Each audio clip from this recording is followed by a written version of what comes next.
રાજકોટના રાજમાર્ગો પર મચ્છીનો ત્રાસ, વાહન ચાલકો થયા પરેશાન, મહાનગરપાલિકાએ હાથ ધરી ફોગિંગની કાર્યવાહી।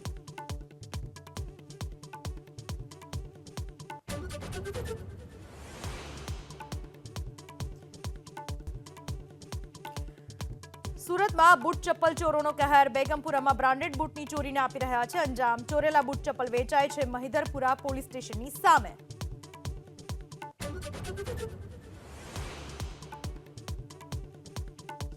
યુનિફોર્મ સિવિલ કોડ મુદ્દે મુખ્યમંત્રી આજે કરી શકે છે મહત્વની જાહેરાત, નાગરિકોના સૂચનો મેળવવા માટે કમિટીની થઈ શકે છે જાહેરાત।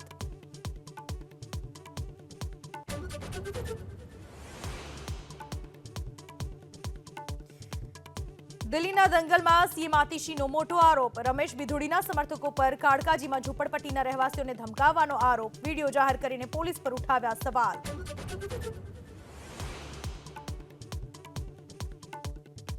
પીએમ મોદી 13 અને 14મી ફેબ્રુઆરીએ અમેરિકાની લઈ શકે છે મુલાકાત, ટ્રમ્પે તેમને વ્હાઇટ હાઉસ આવવા આપ્યું હતું આમંત્રણ, ફ્રાન્સના પ્રવાસ બાદ પેરિસથી સીધા વોશિંગ્ટન જઈ શકે છે પીએમ।